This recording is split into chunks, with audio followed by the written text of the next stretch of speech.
Please welcome Laura Ingraham.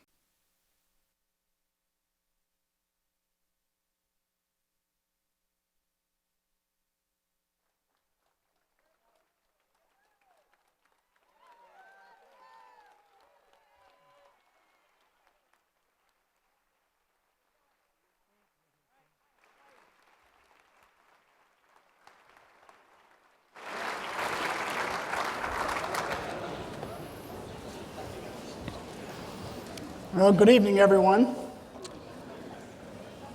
My name's John Highbush. I have the honor of being the executive director of the Ronald Reagan Presidential Foundation and Institute. I just want to thank every single one of you for coming out this Friday evening.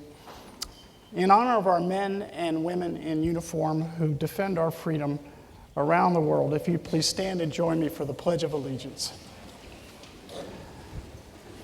I pledge allegiance to the flag of the United States of America and to the republic for which it stands, one nation, under God, indivisible, with liberty and justice for all. Thanks very much. Please be seated. Well, I want to start off tonight by saying, first off, that I have never won anything big, ever. But I would say that stops tonight. And what I mean by that is, try as I might, for example, I've never won the lottery. Someone said to me, well, you have to buy a ticket. So I said, great, and I have faithfully every week for years. And in all that time, not one single payoff. I never won a magazine sweepstakes. I have filled out a lot of subscriptions, and my house is littered with magazines I know I'll never read. So no luck there. No one from Good Housekeeping's ever showed up at my door with a huge check and a lot of balloons. And it's usually the guy that wants to read the gas meter we have, so I try so hard to hide. And I never even won a church bingo game. But tonight, finally, I have won something big. I have, for some reason, somehow, some way, found myself in the right place at the right time. I, ladies and gentlemen, have been given the chance to introduce none other than Laura Ingraham.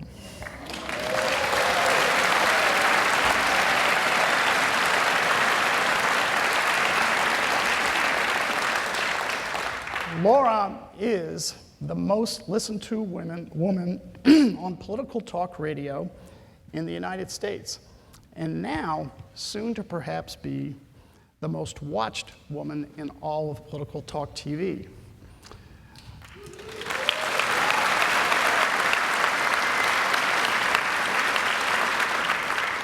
Thank you to Fox News. Congratulations, Laura, and Rachel Maddow, eat your heart out.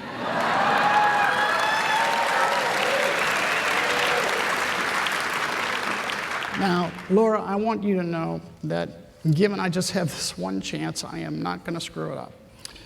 And what I mean is that I know, in addition to being lucky enough to introduce you, I also have the chance to do something even more rewarding. I am told I actually get to interview Laura on stage about her new book that you all are here to buy and have signed, Billionaires at the Barricades. So I'm not going to waste your time and Laura's time by reciting a long litany of accomplishments from her official bio.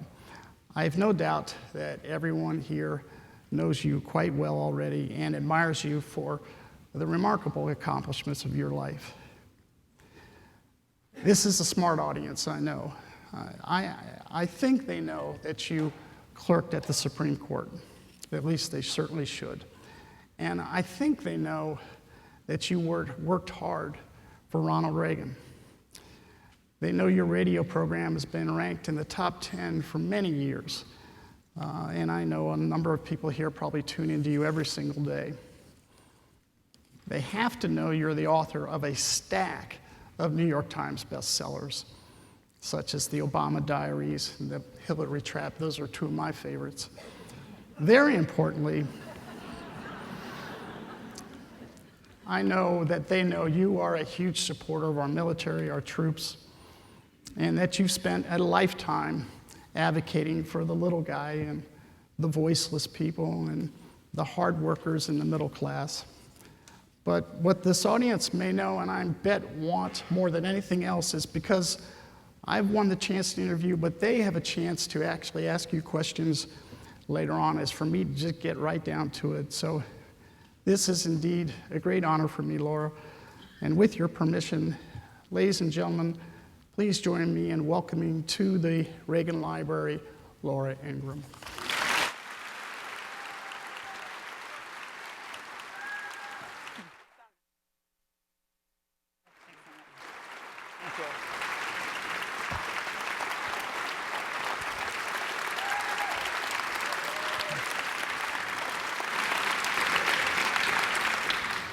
It is always great to have something start off with a standing ovation like that. So thanks, Laura. It's just, My pleasure. Terrific to have you here. Oh, it's great to be here. Thanks, John. The Reagan Library always makes me a little wistful for my old boss, and you've done such a great job of running this. This is like one of the most professionally run and gracious groups of staffers and volunteers and the tech people, and so much goes into one of these events that you kind of don't realize when you just show up and get a ticket. But thank you. This is my third official book event at the Reagan Library, and I love it every time. It's so great. So thank you all for coming. Yeah, thank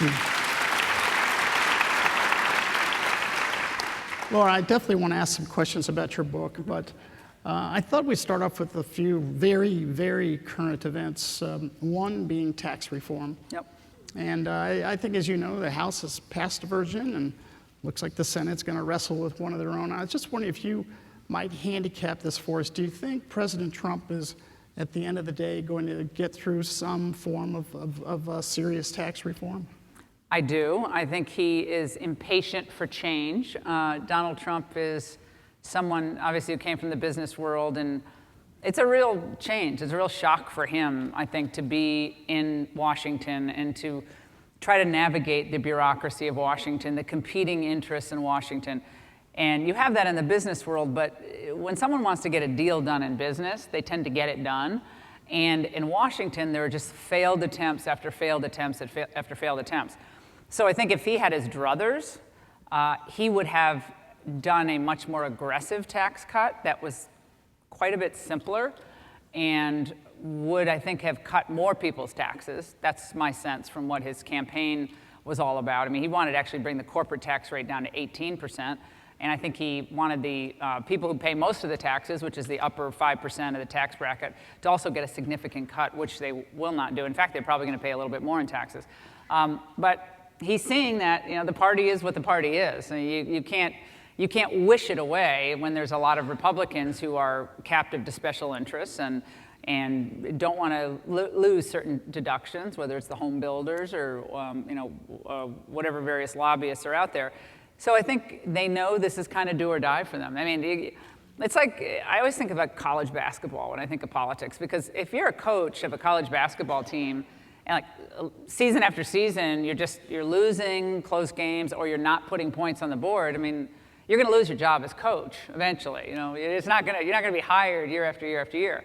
So if the Republicans, turn out to botch this by the end of the year and think they're going to kick it into the new year, I mean, they lose that Alabama Senate seat, and that's one, they only have 2-vote majority right now. They lose another vote if that Doug Jones gets there in Alabama, and they're in for real trouble. So I think they know it's do or die. And I don't know about all of you here, but I'm kind of sick of these congressmen and senators taking all this time off. And oh my gosh, it's ridiculous. I mean, it is insanity. They have dozens and dozens and dozens of key positions at the State Department, at the EPA, at the Department of Labor. They're not extraneous positions. These are actual assistant secretary positions. And the assistant secretaries are the ones who do all the work in the department. They are the ones who execute the president's agenda. Well, we have a lot of these Obama holdovers and these career bureaucrats, and some of them I'm sure are okay, but a lot of them actually are antithetically opposed to Trump's agenda, and they're still in the federal government in political positions, not career positions, but political positions. It's a long-winded way of saying, if I wanted to build back faith and credibility with my audience, namely the voters, I would tell them, guess what? We're not leaving Washington until we do tax reform. We're not going home. In fact, we're going to work through Thanksgiving if we had to, as hard as that's going to be, and we're going to show you that we're dedicated. That's what I think they should do. Well, Laura, very much along these lines, and you touch on this in your book a little bit, Obamacare, and I know they've got a piece of a repeal and replace in the Senate version. I just wondered, I think you said, essentially the Congress seems to have slow-walked the whole Obamacare, the repeal and replace. And tell me about those dynamics. I mean, do you really think that the president's own party is responsible for delaying a good piece of his important agenda? No, I think the president's own party is responsible for the demise of the GOP establishment, which kind of got us Obama. It lost us the Senate in 2006. It doubled our debt under George W. Bush. It got us into 2 wars. I mean, under circumstances that initially we thought were good, and now we're still there. We've lost like 6,000 men, and we have a $360 billion trade deficit with China. Like all these people who are always grousing about Trump, I say to them, well, Trump didn't create a super militarized China. Trump didn't create $20 trillion in deficit. Trump didn't stand by as we passed these stimulus bills that were sending a lot of money overseas. He didn't do TARP 1, he didn't do TARP 2.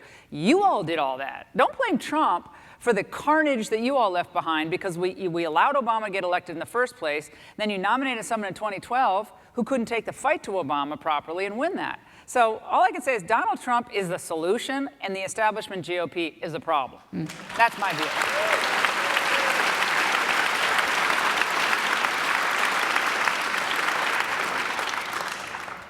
Laura, I know you were a very important advisor behind the scenes during the Trump campaign.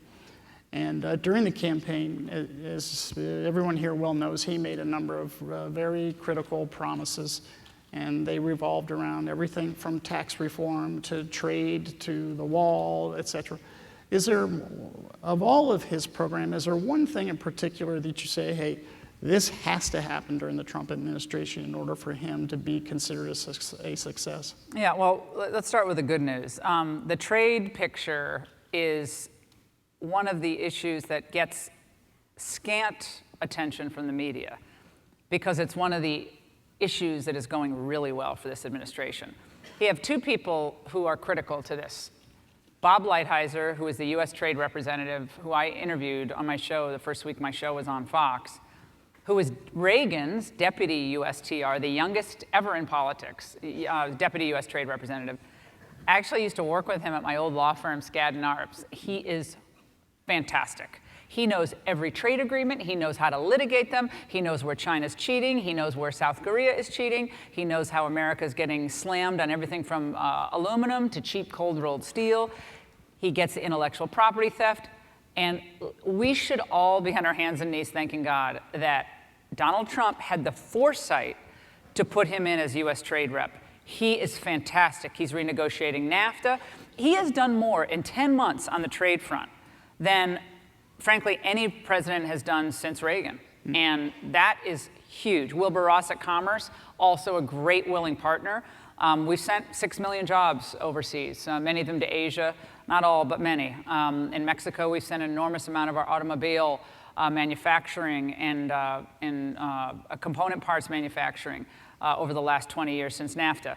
Donald Trump's going to change that dynamic by having fair trade deals that are much more enforceable, many more bilateral deals. So if I borrow money from you, then we'll know you didn't pay me back. I want that money. I don't mean to point at you, but you know what I'm saying. but versus if I borrow money from the whole front row, like it's kind of hard to collect from everybody. You can't get your money back. But if you have a deal one-on-one, it's a lot easier. So those are the kinds of deals he's going to do.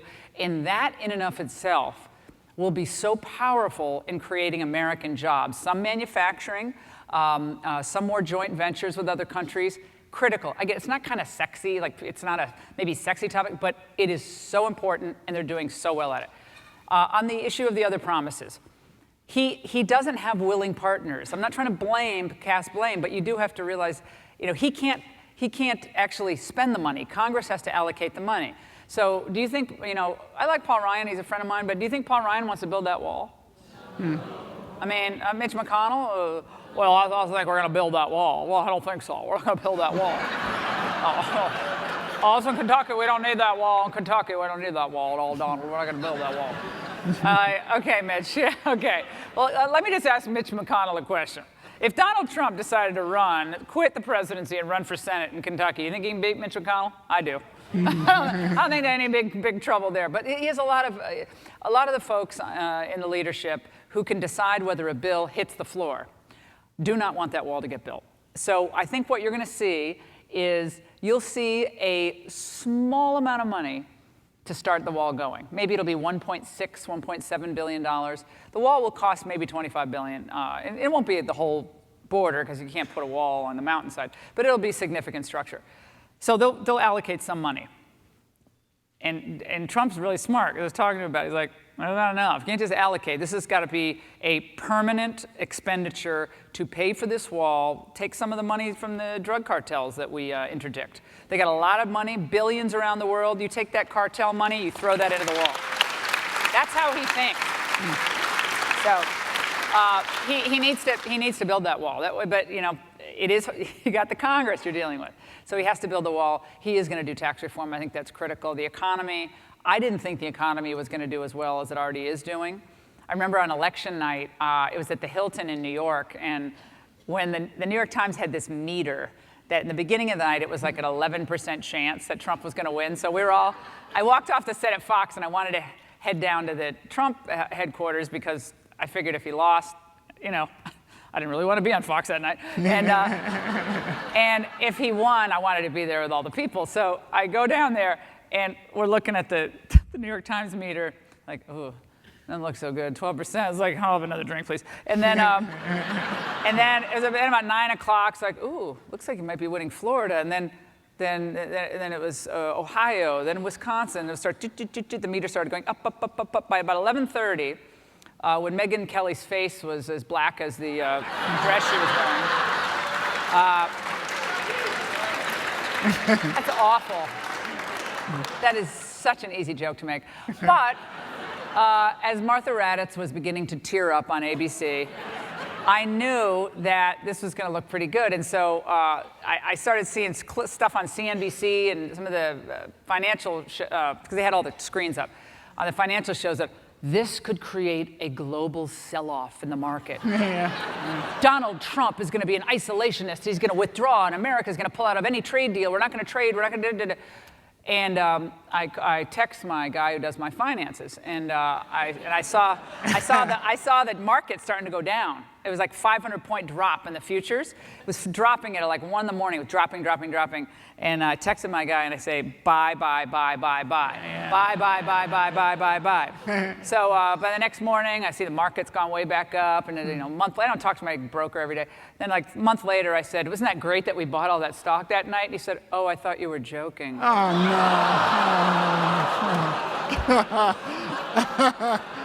no. Needless to say, he is not my broker any longer.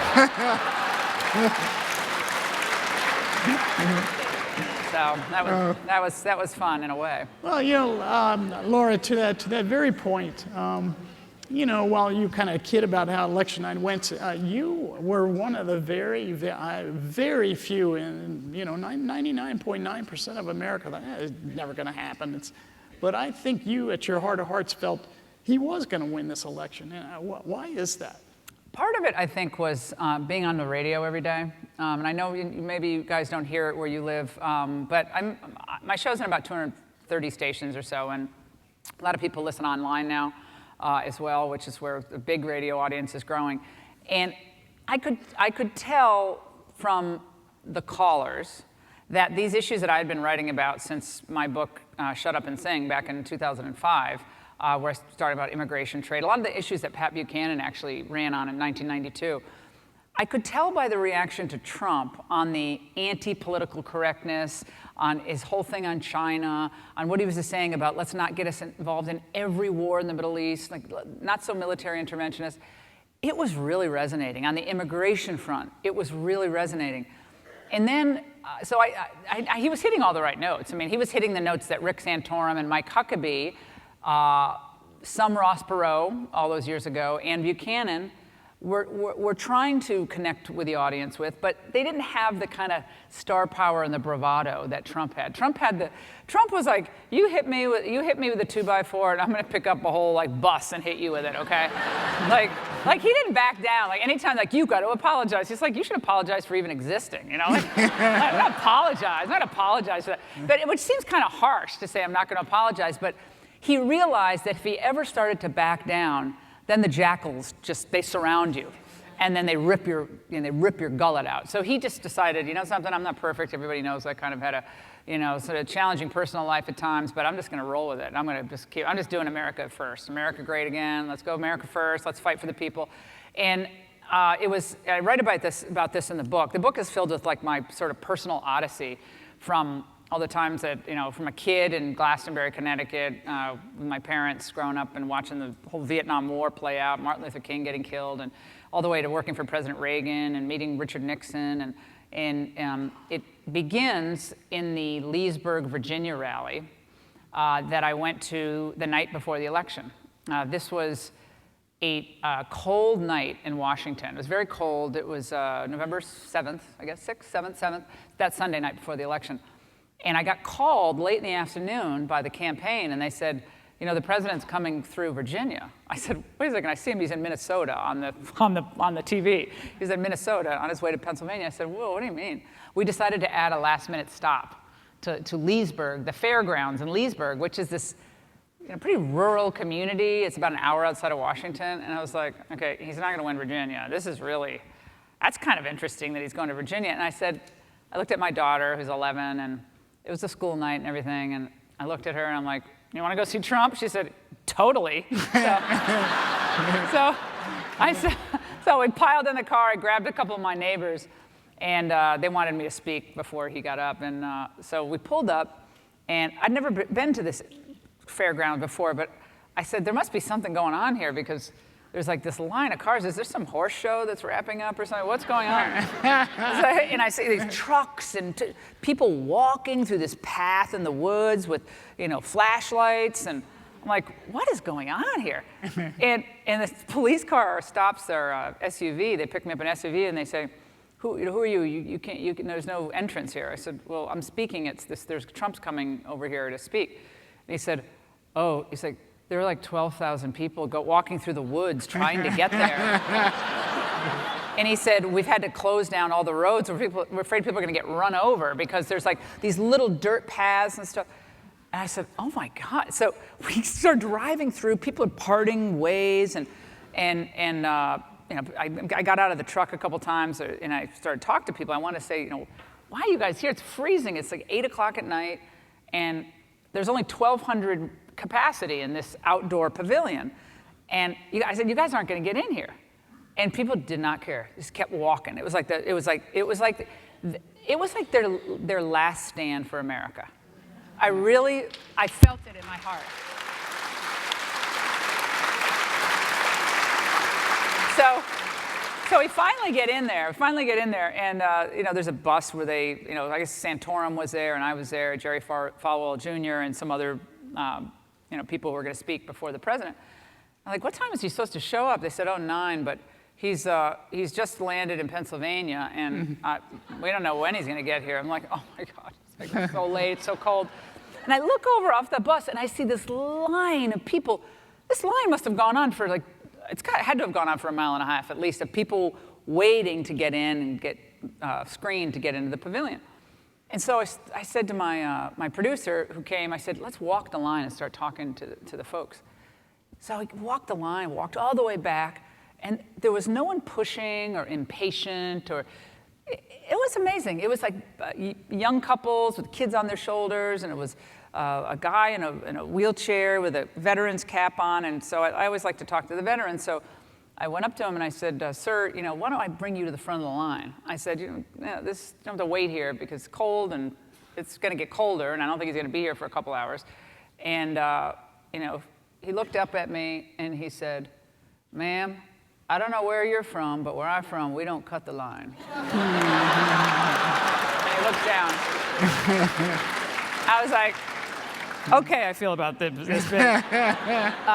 And that just got, that moment, I will never forget that moment, because that really summed up the kind of pragmatic, common sense, homespun, good values, that's America idea of living. And I loved it. Loved it.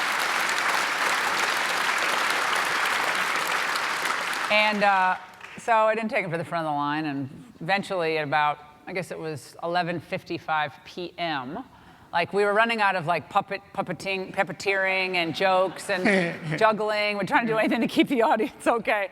And so the Secret Service says, why don't you go back and, you can go back with your daughter and meet the president as he pulls up behind the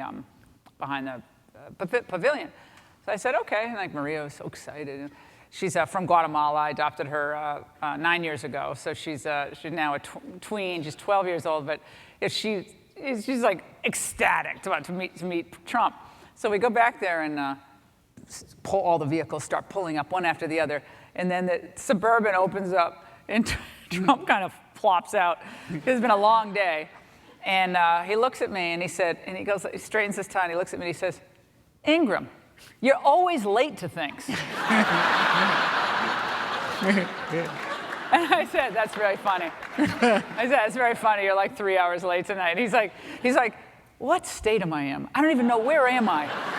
He's like, I'm like 70 years old. I've been in 5 states today. I don't even know my name at this point. I hope somebody has a speech for me. I said, it'll be fine. It'll be fine.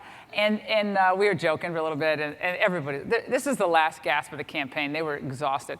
And so I can always tell a lot about someone by how they treat the elderly, children, and dogs. Sorry, I'm a dog person.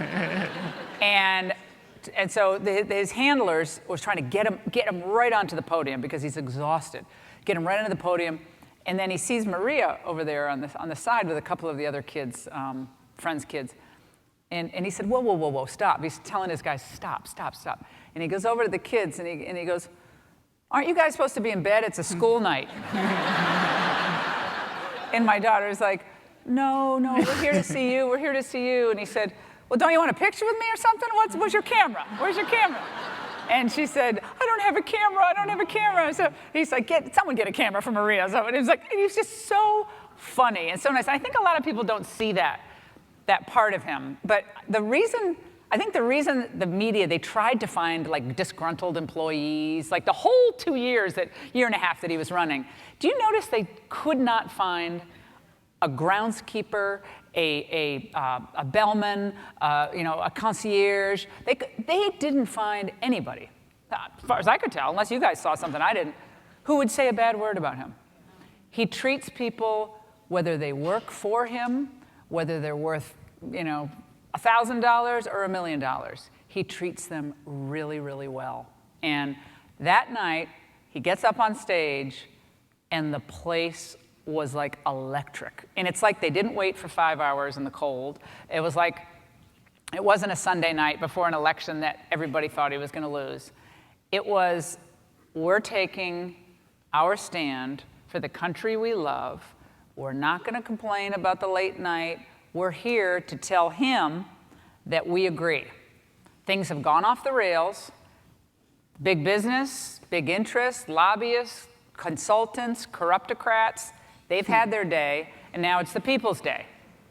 And that night, he gets off the stage, and right as he's leaving, getting back in the SUV, he looks at me and he says, you know we're going to win now, right? And I said, yes, I do. Yes, I do. That was it.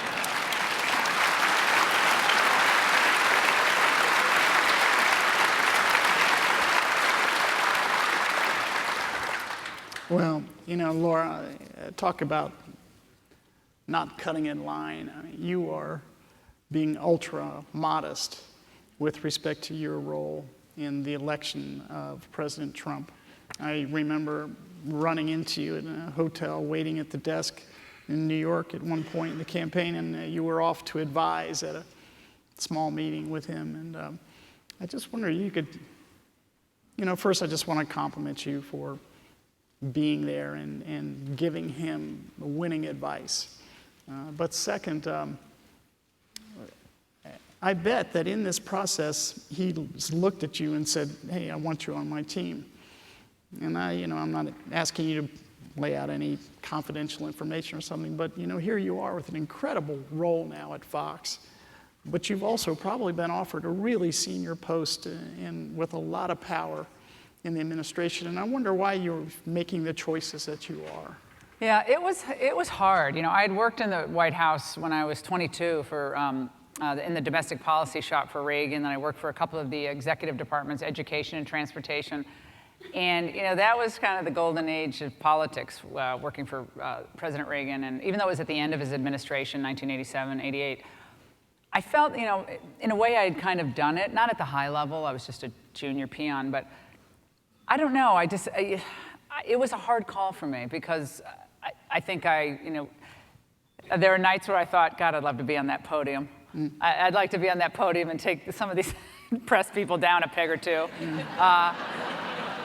And on the other hand, I thought, I don't know. I think it might serve me better, and even in an odd way, the country better, for me to just be me and be kind of a honest broker. I mean, I campaigned for President Bush, but we kind of parted ways on a lot of big policies at the end, and we're not exactly texting buddies now. So, and I think in the end, what I said about whether it was the immigration amnesty push by President Bush or Harriet Miers, the woman he wanted to put on the Supreme Court, these big flashpoints that I got involved in, I think I turned out to be right, and I think that helped start this populist conservative movement that led to eventually Trump running for president, and the issues of trade and immigration and the use of our military and consultancy class in Washington and political correctness, all that. I think it helped. So for me, I don't know. It's hard for me to speak for someone else because I've been speaking for myself for so many years now that I think maybe it would have been tough for me if I was told to go out there and talk about something like. If I was told, you're going to go out there and talk about the crowd size of the inauguration, I probably would have said, Mr. President, if you want me to do that, you better get another press secretary, because I'm not going to do that. I think I know how to communicate, and I know what issues resonate with the people, and I like Sean Spicer a lot personally. He's a friend of mine, and I think it was a hard situation he was in. But it was a hard call. I mean, whether it's communications director, which is what Pat Buchanan was in the Reagan White House, or press secretary, I think that's for me a little bit more of a junior position. I think I'm kind of graduated beyond that now. But I don't know. It was a hard call, and at some point you just got to be like, well, I think I'm gonna. Yeah. I think the Fox show is kind of fun. With this new, please.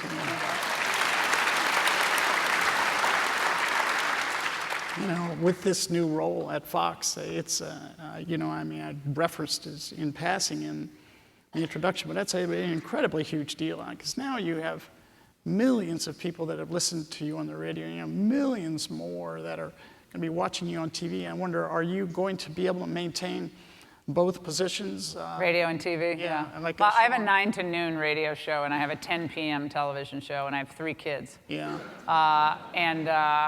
It's quite a bit, so we'll see how it goes. But I love radio. It's like I like radio more than TV actually, and it's not my secret. I say that every day. 'Cause, radio's more casual. You can talk about really bad flying experiences, or you don't have to just talk politics because life is about this much politics and this much of everything else. So my radio show kind of spans a lot of topics. And TV. One thing about TV that I'm having a little bit of a hard time getting used to is the short segments.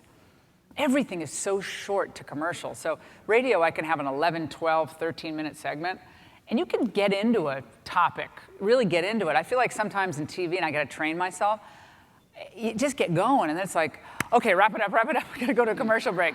And in radio, I'm totally unscripted. People say, do you script out your radio show? I said, oh yeah, I do that at 4 in the morning. I script out the radio show. No, I don't script out the radio show. So Yeah, for now, I figured out a way to do it, and trying to learn how to nap for like an hour a day. But my mother told me when I was little, like, every time she turned the vacuum cleaner on, I would jump out of my crib and like start running around the house because I hated napping. So I think that's I haven't changed much. I'm not a big napper. Yeah. Well, good luck on the decisions that you have to make on that.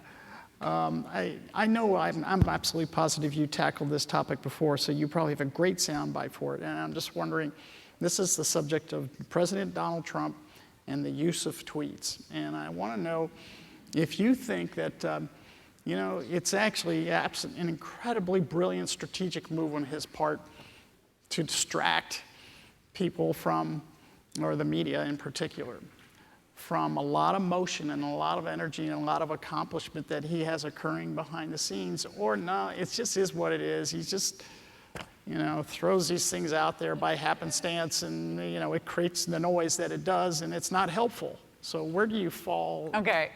I do get the access a lot, and my position on tweets has kind of changed and evolved. Kind of in the beginning, like in Easter of 2016, and I touched on this, I think, in the book, but Easter 2016, I was really frustrated with the tweets because that was remember the Heidi Cruz photo versus Melania photo that he retweeted? Mm-hmm. That was just really not smart. that was not my favorite moment for him. And, I've known Donald Trump for 13 or 14 years. I consider him a friend. And so, I said this on the radio, but, I told him, I want you to just lay off the tweeting for a while. Just focus on the American people. I say, criticism, ignore the media. Go right to the people. Reagan ignored the media. We'll go right to the people. I said, you're spitballs off a battleship. You're the battleship, and these are spitballs coming in. Just ignore it. Keep going down. He's like, I like that, spitballs off the battleship. I like that. Very, very smart, very smart. You're tough, but you're very smart. And I said, well, just do me a favor. Just lay off the tweets. This is not helping. And so the next morning, of course, he tweets. Another thing at CNN, and it just, it keeps going and going, the tweets. And so by the time the, end of October in 2016 rolls around, I've been thinking about the tweets and, some of the personal stuff that he puts in the tweets.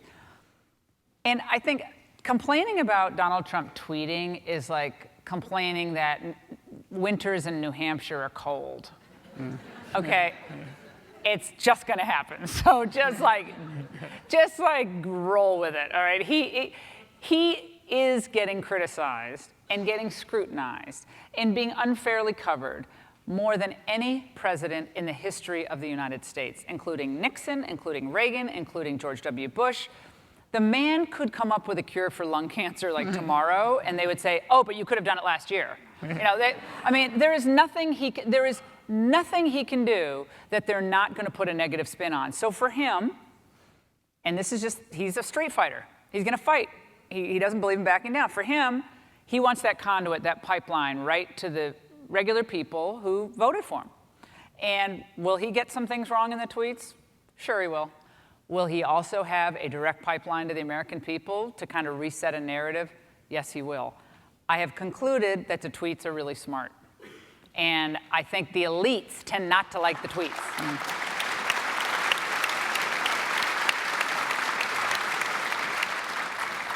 Okay, I get asked this question all And I particularly liked it when he called him Al Frankenstein.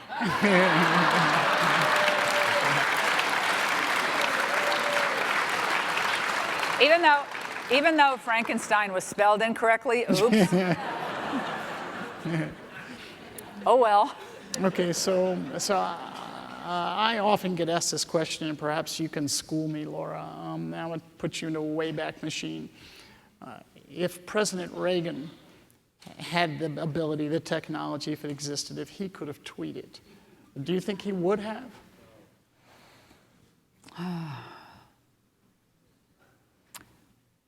If he did, I bet they would be very kind of uplifting comments about people, freedom, liberty, the free market, historical. There'd be historical things. I don't know if he would or wouldn't have, but I tend to think, and he'd probably have a couple good one-liners every now and then, because he had such a great sense of humor. But Reagan had a way of being, he'd deliver a jab with a little twinkle in his eye. In these younger years, as John, you know well, and so many of you know, when he was, from 64 on, even the 76 convention, and all the way up to the 80 debates. I mean, people think Reagan was some big teddy bear, and he was just like the avuncular, conservative. He was really tough.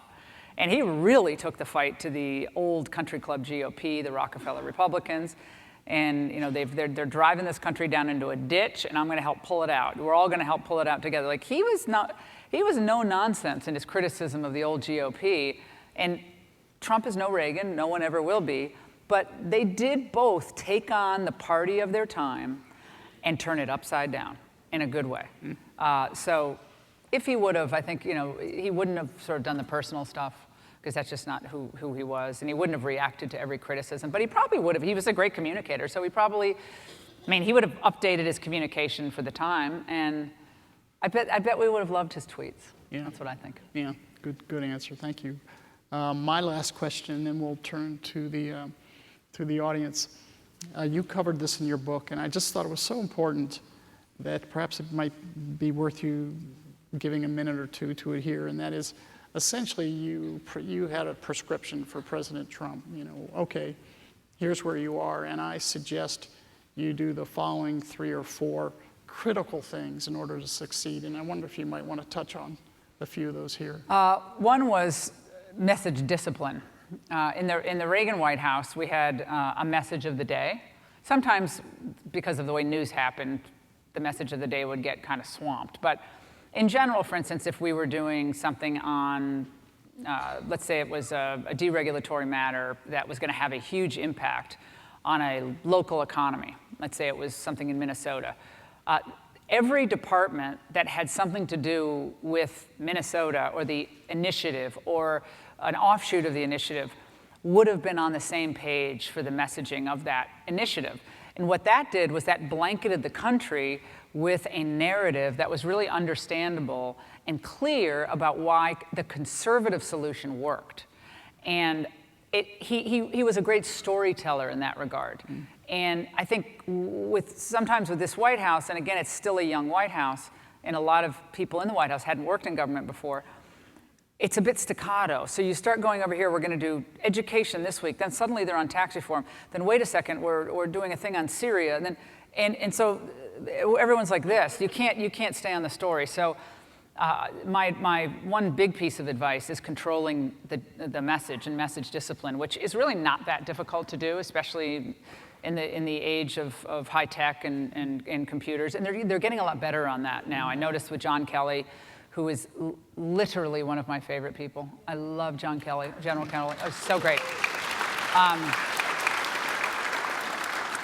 One of my favorite interviews I've ever done, by the way, and I've done many, many interviews of really cool people, and he was my first interview on the Ingraham angle, and loved him. Oh my God, so great. But he's done a really good job of getting that back on track. So their communication shop is really, it's gotten better even since I finished wrapping the book in August. And the other was, on these key issues of build the wall, you do have to show progress. You do have to remain committed, and you cannot get distracted by these side personal squabbles with members of your own party. The other piece of advice I gave was, which he's following, form coalitions with people you can form them with. Might be that on a trade issue, you're going to have 5 or 6 Democrats, or you're going to pull over on your side. Again, President Reagan did that beautifully. He did that with the Harley-Davidson save. He saved Harley-Davidson, Ronald Reagan. And I read about this in the book. People say, well, you're betraying Reagan because you're not a free trader. I'm like, why don't you read for a change, okay? You don't even know your history, okay? President Reagan slapped tariffs on motorcycles, slapped tariffs on cheap subsidized steel. They're temporary in nature, but they were powerful. So form coalitions with the willing, and sometimes with Democrats. Because I do think a lot of Americans want to see cross-party cooperation when it's possible. And he's doing that as well. And also remember that, politics is supposed to be ideally about making people's lives better. So focus on the happiness part. We do life, liberty, The pursuit of happiness. Happy times. Happy times are coming. The economy's turning around. He did this yesterday, gave a great speech at the end of the afternoon saying, guys, I just came back from this trip. We got $250 billion in deals we brought back for American companies. We're going to be lowering the trade deficit. Our unemployment's the lowest as it has been in 17 years. GDP is gone for 3% in 2 consecutive quarters. Hasn't happened in 12 years. He has to be his own best salesman on the successes he's already had. Keep doing that. People want to see a joyful leader. You got to be stern when you have to be stern, but the politics of anger only goes so far. Now it's time to turn on the politics of happy a little bit. Optimism. And I think when optimism, of course, what Reagan understood very well. So. Yeah.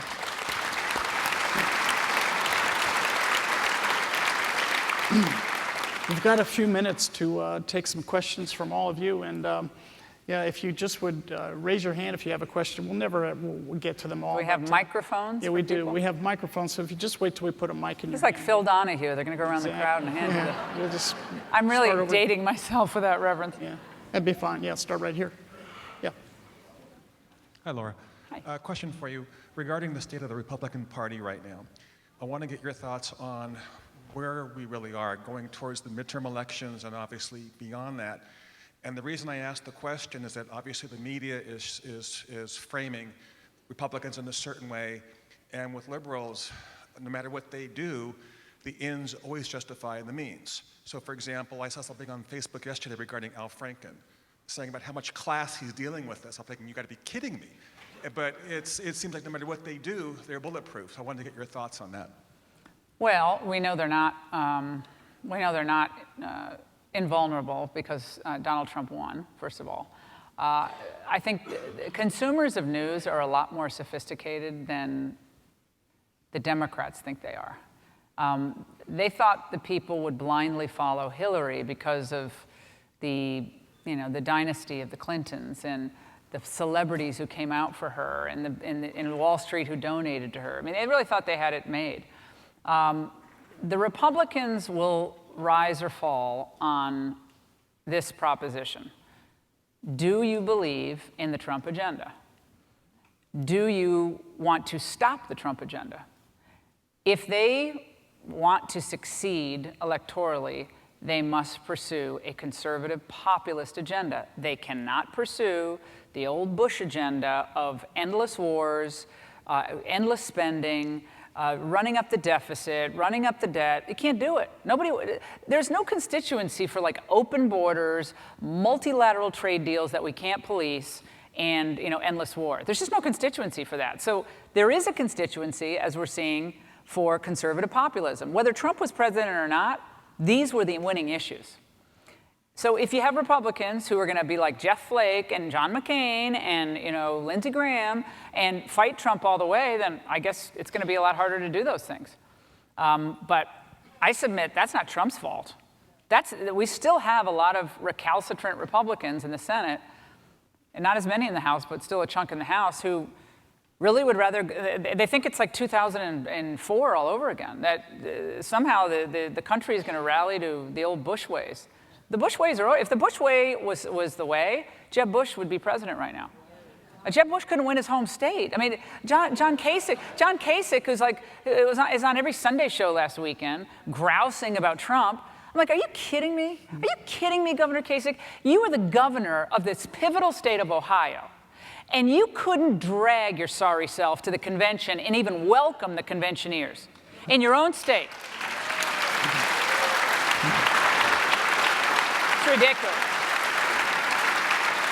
So they're always going to get the slots on television to come in and trash Trump, because if you're a Republican and you trash Trump, you're going to have like 15 microphones at your face, 24/7.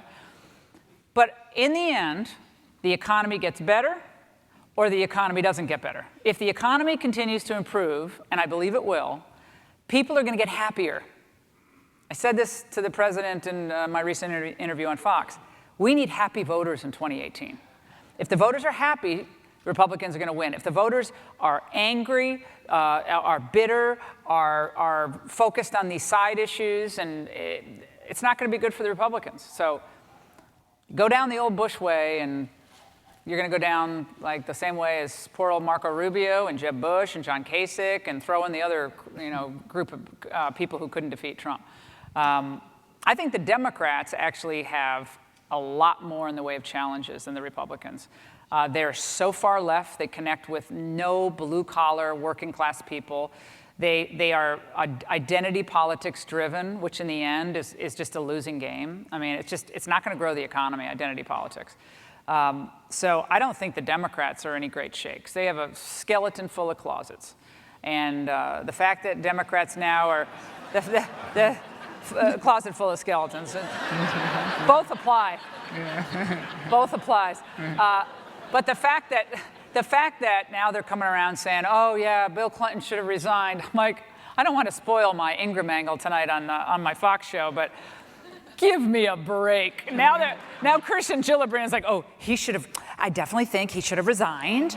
And it's really outrageous. And I'm thinking, okay, sweetheart, you took all this money from the Clintons. Oh, the last 20 years in politics. They're like best buddies with Hillary, and now suddenly you got like a light bulb and you decided Bill Clinton should have resigned. I mean, so the Democrats, they get a little confident, and then they always get way over their skis.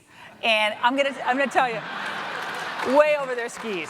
And I'm telling you, they're gonna do like a Peekaboo Street double somersault, and they're gonna rip both ACLs in the next election. Watch. It's gonna be ugly.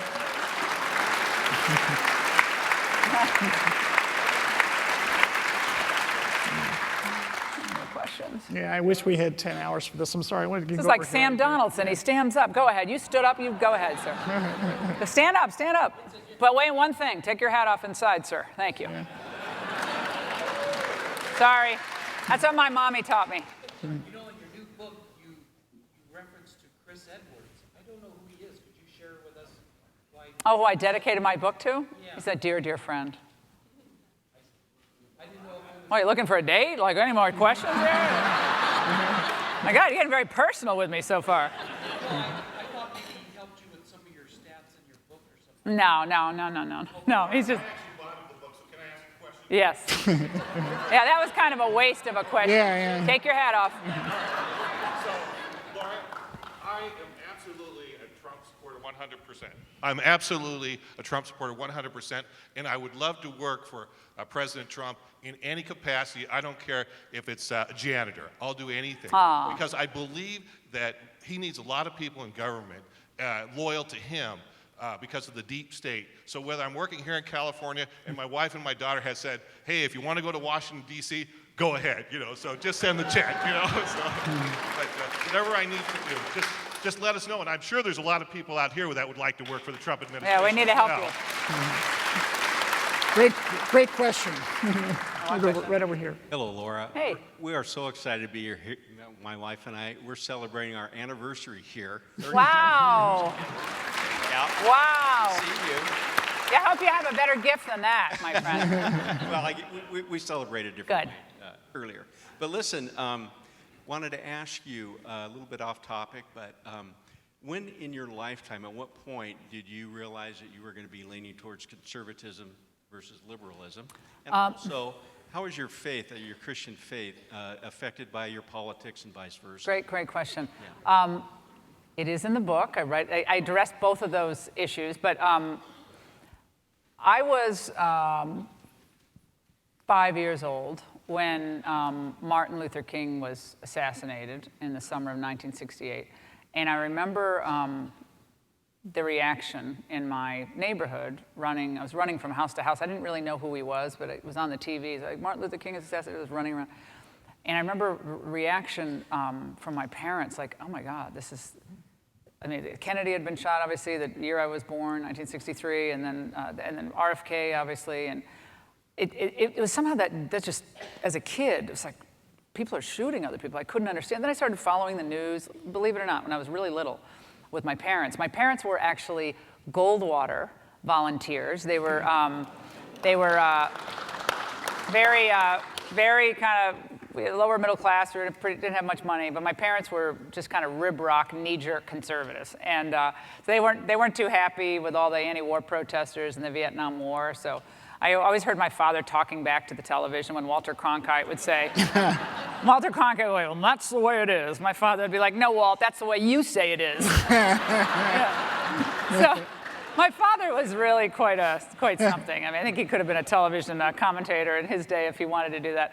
So it was really growing up with the gas lines for Jimmy Carter. I would say to my mother, Ma, why are we in these gas lines? I had this little VW station wagon and waiting in the heat, and we didn't have any air conditioning in the car. I'm like, oh, what, gas lines? Why are we in gas lines? She said, because our name is I, and our last initial is, this is the day we can go for gas. And I looked at him like, what? That is stupid. Like, what with gas lines?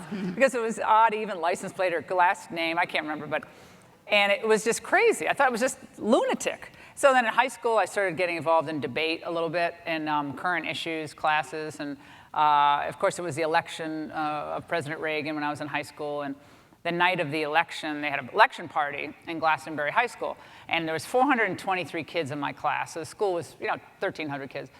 And every table in the cafeteria was for Carter.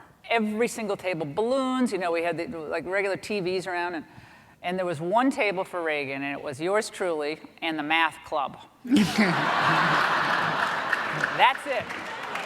That's it. No one else. All the cool cheerleader types. Like, I played field hockey and softball and basketball, so I was like an athlete kind of deal.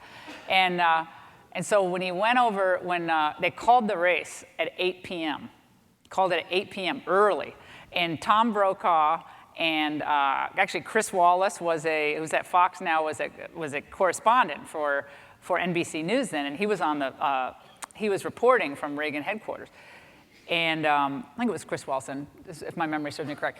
And I got on the table of the cafeteria table, and it was like, I got up and I was like, yes, yes, yes, yes, yes.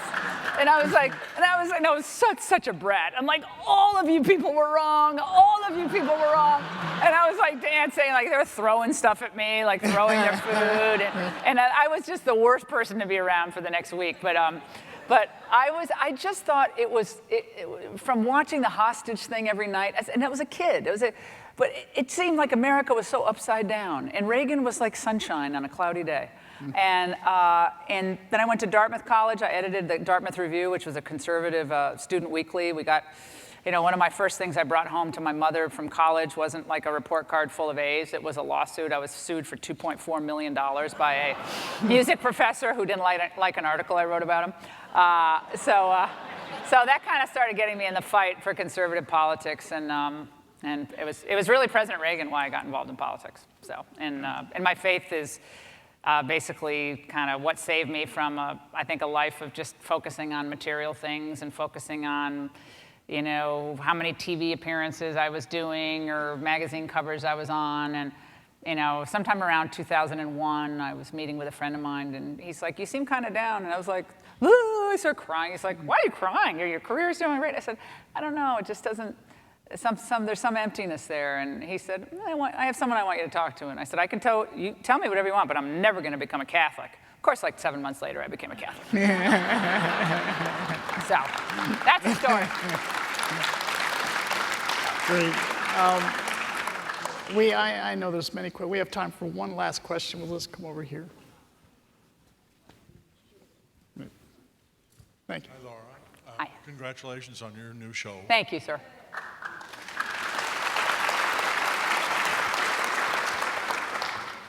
I wanted to ask a question that was sort of a mix between the broadcast news and the tax. When President Trump was first elected, people, like Newt says, well, we got to have a 20% border adjustment tax. And then other people, Paul Ryan, when he was running for vice president, he was all over the free tax, or the fair tax, I'm sorry. And, we had all of these, 50,000 factories failed in this country over the last 15 years. Yep. And I don't understand why these messages about a border adjustment tax, that's gone. the fair tax, that's gone. It's like the Congress is going to do the absolute bare minimum to say that they did something, but they're not going to really attack this huge difference that we have as far as imports, yeah, cheap imports.